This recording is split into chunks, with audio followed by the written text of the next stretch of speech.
Hickok 45 here, and I'm inside this Henry rifle. I might just stay inside it, see how it's made and how it shoots, how it functions. Yeah, we're going to show you a Henry big boy today. We have had one before. What chambering? Do you remember? I'm not sure I do. I think it was a 357 Magnum. Well, this one is a 327 Federal Magnum. You've requested that we grab one, and so that's what we did. How'd you like that reflection there? I was just reflecting for a moment there. So I thought I'd get one and request one. But in 327, some of you had been asking me. I had it on the to-do list. A Henry rifle in 327. Okay, so here it is, and it's a pretty thing, isn't it? They have pretty wood and they have pretty brass, no doubt about it. I'm gonna put this on though. Now you've seen it. Look at that pretty butt plate. Isn't it gorgeous? All right, now I'm gonna lengthen the gun a little bit, the rifle. Okay, there we go. Now it fits me a little better, and I can see the sights a little better. So let's take a couple shots with it, and we're going to shoot some Federal. This is, appreciate their help in furnishing 100 grain, 327 Federal Magnum ammo, okay? So I think the round originally was, it was a kind of a partnership between Federal and Ruger, I think, in around 2008 or so. So they came up with the 327 Federal Magnum. It's been fairly popular. It just depends. Some in handguns, it's more popular, I think, than rifles, perhaps. So we'll talk about that, and you can share your thoughts on it. Let's take a shot here. Now, I have a little trouble seeing the sights, I have to say, with this thing. So I won't be able to do any amazing anti-Oakley type shooting. I might hit a 2-liter. Let's try that. Yeah, there with that Kentucky 2-liter. How about the UT? And try that one. It feels good. I'm going to try that watermelon because I'm curious. It may not do much to it because it is just a 327 Federal Magnum. Oh well. It blew it up. I wonder if it would knock a bowling pin off. Only if you hit it. There we go. Let's see if it'll hit the gong.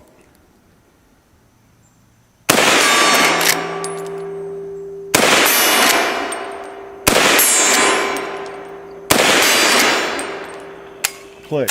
You notice it gets there pretty quickly, doesn't it? Pretty good velocity on it. I think these run around, I don't know, 2,000 feet per second maybe. Depends on your ammo. I believe the Federal 85 grainers I read were around 2,200 feet per second or something. I guess a 100 grainer might be around 2,000. So that's, anyway, the ballpark kind of velocity you're talking about. And with a 100 grain bullet or 85 grain bullet or whatever. And I brought out some other ammo here just for those who are brand new to this cartridge maybe. That first one there closest to you or to John is the 327, and you got a 357 Magnum between it and the 45 Colt. So I don't know if that tells you anything, but just got to put it in perspective for you if you're not familiar at all with the cartridge. It's a little thinner. A little bit, reminds me a little bit of a, I don't know, a shorter, I guess it's shorter 30 caliber carbine round or something. But, you know, 32, the outgrowth of what? The 32 Smith & Wesson, the 32 H&R Magnum. And all of those will fire in this gun. I don't know if that all work and cycle.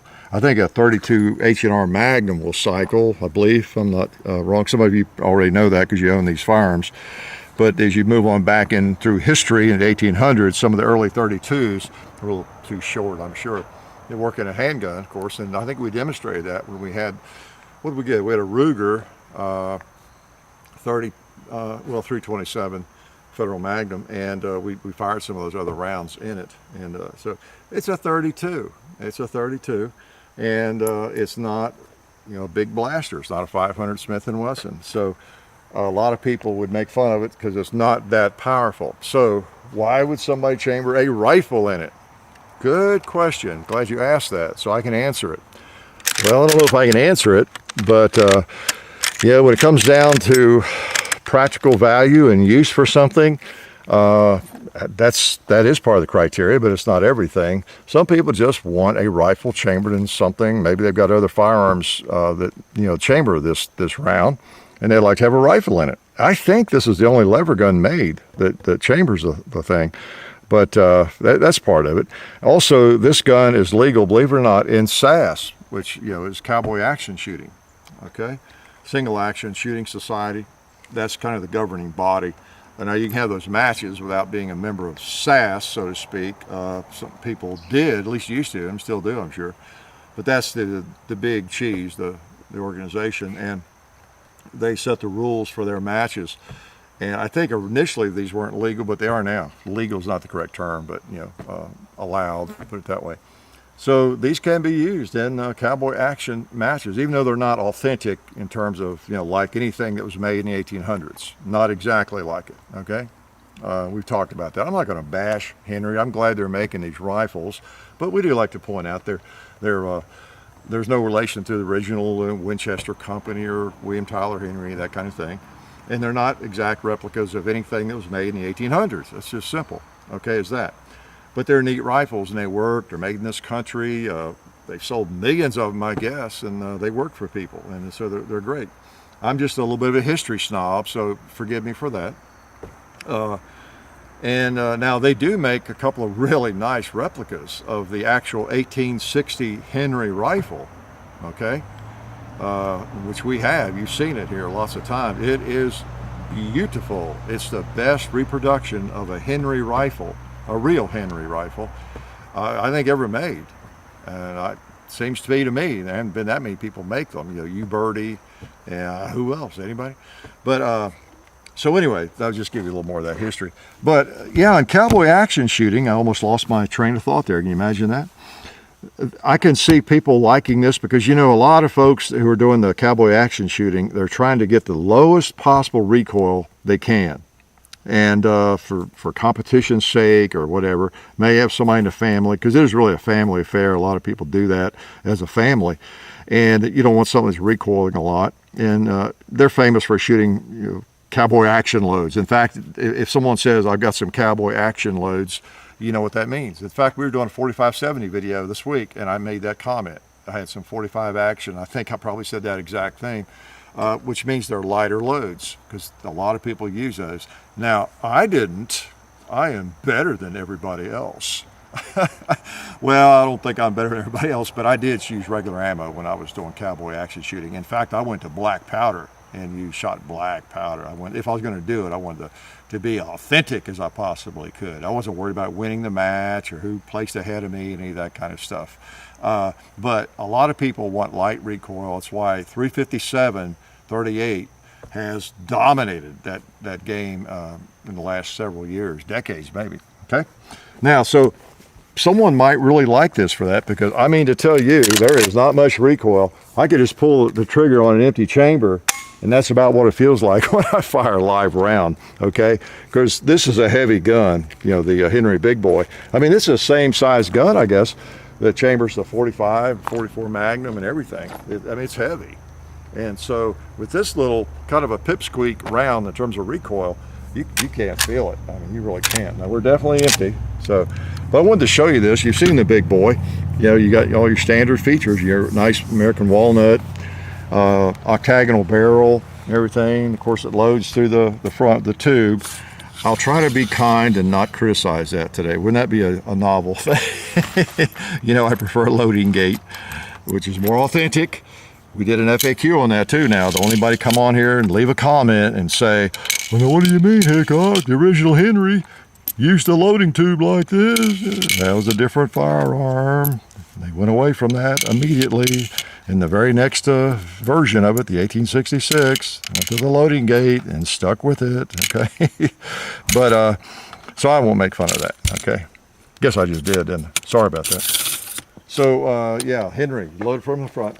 Now, I will, as I mentioned before, I have come clean, confessed. I have seen comments on some of our Henry rifle videos. People have, or they've written me or whatever, and have made the comment that they have a really hard time using a loading gate, and that the tube is a lifesaver for them. And they use it to hunt with, and they go out and plink or whatever, and they much prefer the loading tube system over a loading gate. Got a lot of those comments. I saw a lot of them. It actually, I don't know. I didn't change my mind, but I softened my soapbox a little bit on that maybe, because yeah, okay, I understand that, because a lot of loading gates they're hard on your fingers, and you can cut your fingers, and I've bled on a few lever guns in my lifetime. So unless you have maybe the loading gate that the 1886 Winchester has, now that one is sweet and like butter, so that would be nice if it was on all their rifles. We'll put it that way. All right, so we got her loaded. I'll take a couple shots. Now the sight's, this buckhorn sight with that little white diamond on it, it kind of blurs for me more than most.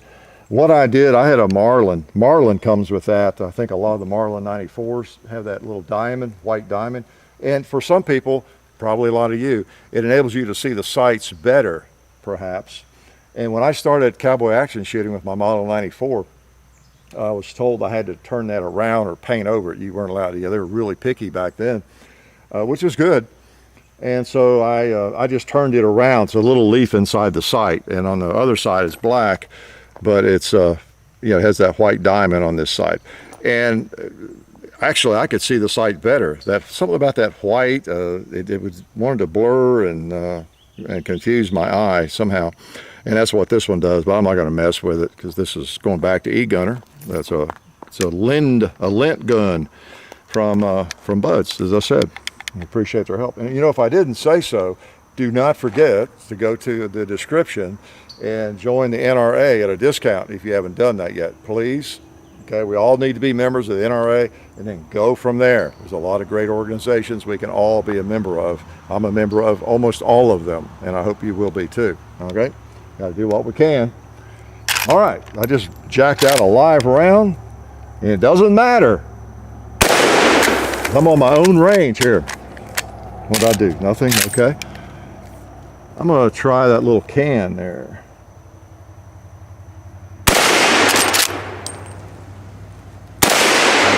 I tend to want to shoot it to the right. Now I'm not sure what that's about. Boom. Okay, that gives you an idea about the thrust of it. Boom. A little close to be shooting it. It's kind of fast. I think of it as a pistol cartridge, but I felt a little piece of something hit my leg there even. So probably not good to shoot something going 2,000 feet per second, that close, even though it's not a 44 Magnum or anything. All right, so what are the lies that I need to tell you about this? I think it sells around $850, something like that, $900, I don't know, depending where you buy it. And this firearm comes in like 41 Magnum, 44 Magnum, 45 Colt, 357, 327. I'm probably leaving some out. This is their big boy. I believe it comes in a the brass and steel, both formats. Very, very common, fairly common rifle. You see these everywhere, gun shows, and just everywhere. So it's something most of you probably know a lot about already. They make a lot of different models, of this rifle and these rifles. This is their big boy. You get one thing that's kind of funny too. When you open up this tube, let me double check again. Yep, we're empty. You start messing around the muzzle. It's a big tube. It seems way too big for this little cartridge. It gets lost in there. So my guess is I won't put it in there. Where's that 45 Colt? Well, no, it's not that big. Okay, I thought maybe they just use the same tube for all of them. It probably is the same tube for a 357. Try that one. Yeah, 357. I don't want to stick it in there, but yeah, same tube. It's going to go in. So that makes sense. But it just seems very large for this little round. 32, 327 Federal Magnum. Okay, so if you already have some handguns that chamber this round, like a Ruger, Smith & Wesson, whatever, maybe a rifle would appeal to you in the same chambering. If you're a cowboy action shooter, and you want to use a Henry rifle, that might appeal to you. Of course, I think a lot of us would probably say, in terms of our reaction to this and this chambering, not all of us of course, but a lot of us would say that, okay, this is cool, I'm sweating over everything. You can't believe how humid it is here right now. I think a lot of us would say, yeah, I think I'll just go with the 357 Magnum, but some wouldn't. And boy, I tell you, it is a light recoiler. I'm gonna take a shot here. I'm just gonna hold it really loosely. I'm not even gonna put it on my shoulder. I'm just gonna pull the trigger, kind of on the cowboy there if I can hit him. Not even aim. Yeah, so you saw how much it moved with no support at all. So just very light recoiling. Big old heavy barrel. Let's see, we hit the gong. I'm gonna try and hit that pig. So we'll see if it'll knock a pig over. Roll him over. Shall we dare hit a buffalo and hope to knock it over? Whoa. And a ram. Okay. Maybe I should quit making fun of it. Is that all? Yeah, empty. Okay, I'm looking at the, looks like a round down in there. Yeah, it is. Okay, didn't pick one up. Well, there we go. Maybe I wasn't working the lever all the way down, all the way back up. All right, but there was more rounds. I thought I saw them down in there. I'm gonna try the red plate. Yeah, can't believe I hit it. Okay, I'm seeing the sights a little bit better now that the light's better. Try that turkey over there. Well, seems to want to knock down stuff. Let's just see if it'll knock a bowling pin off right here. Yeah, finally I am empty. Okay, so I'll watch it. I'll load it up one more time, and I'll make sure I'm very careful in case it is acting up. I don't know if that's me or the firearm. I love octagonal barrels. They are so cool. They just really are. And I've always liked them on almost any rifle. I guess might look a little odd on an AR-15, but on other rifles, lever guns, of course, especially muzzle loaders, they're just gorgeous. All right, let's double check again. Yeah, see, I was seeing the rounds in the magazine, and instead of the follower, as I looked down in there, I thought, well, that looks like the head of a bullet cartridge case, and it was. It was. All right, let's put a couple more in here. And the loading 2, 1, 2, 3, 4, 5, 6, 7. And I think it holds 10 or 11. Okay. So I got 7 in it. Okay, 8, 9, 10, yeah, and I think this one can be even all the way out there. It works. Oh, got the lever.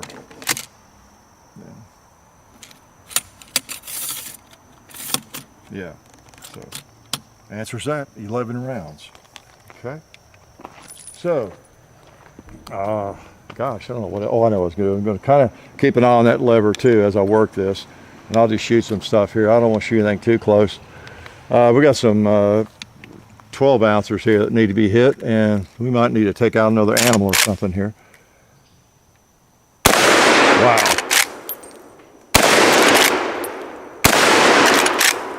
Put that cinder block there. Let's go over there and try a red plate on the right.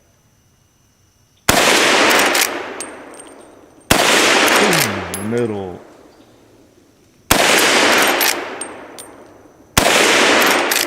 Black plate.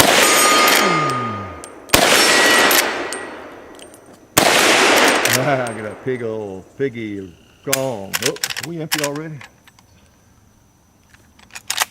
Yeah, that was 11 shots. Okay.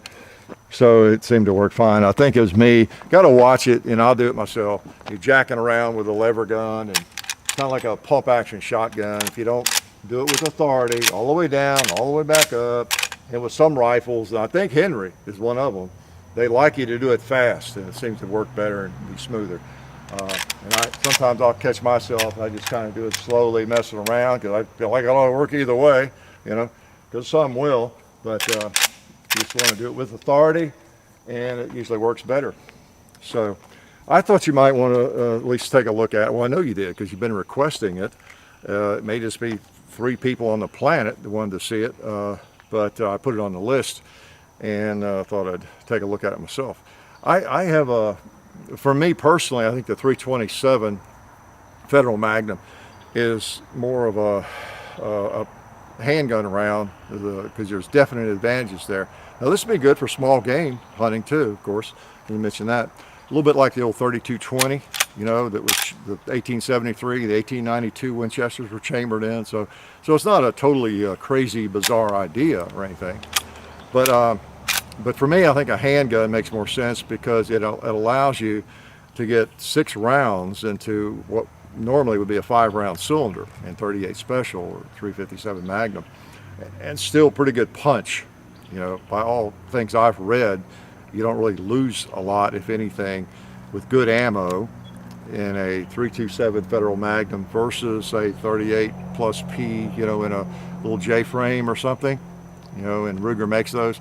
I wouldn't mind, in fact, I'd probably buy one if Smith & Wesson made the 642 airweight in this chambering with 6 rounds, you know. Maybe they do. I couldn't find one. I kind of looked around for that. So anyway, you get an extra round, big advantage there. And you don't really lose much ballistically, if anything, from what I have read, what people seem to think. So I don't know, in a big heavy rifle, you know, it's not quite as desirable, but who knows, might be for you. Like I say, go do some cowboy action shooting with it, some recoilless cowboy action shooting, or go hunt some varmints, you know.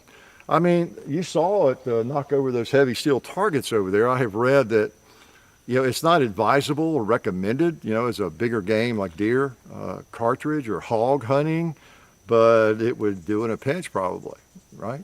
Yeah. So anyway, a little bit about the cartridge again, and then the big boy from Henry is chambered in it. I know y'all wanted to hear about it and see it, so you're hearing about it and you're seeing it, okay? Anything else about it that I forgot? It's pretty, ain't it? It's pretty good. Nothing like a lever gun. 327 Federal Magnum, big boy from Henry. Life is good.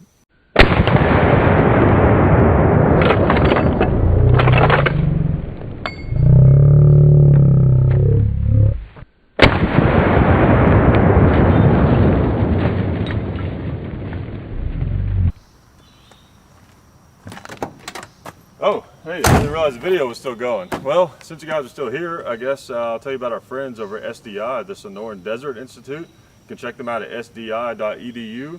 Definitely check them out if you're interested in getting a certification in gunsmithing or an associate's degree in firearms technology. They are a fully accredited online distance learning program, so check them out at sdi.edu. And also, don't forget to check out our friends over at vaultechsafe.com. You've seen their safes on our shooting table. They make some really cool pistol safes and lots of other things, so go check them out at their website. And then while you're on your computer, if you've got the internet, which I assume you do if you're looking at these other websites, maybe go and check out some of our other stuff like hickok45.com. And also you can go to, well, I guess this would be on your phone. You can go to any of this on your phone. You can go to Instagram, The Real Hickok 45 at Instagram, on Instagram, and then there's also Hickok 45 on Twitter.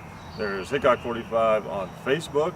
There's also the Hickok 45 and Son Facebook and YouTube channel, and then John_Hickok 45 on Instagram. And there's full30.com. We're everywhere. We are all over the place on the internet. You've got no excuse for not looking at some of our stuff on the internet. And just kidding. There's actually lots of really good excuses for that. And we also have a Patreon now. Some of you guys are interested in supporting us on Patreon. So we finally set that up. So you can find us over there, just Hickok 45 over on Patreon. And man, I guess that's all I had to say.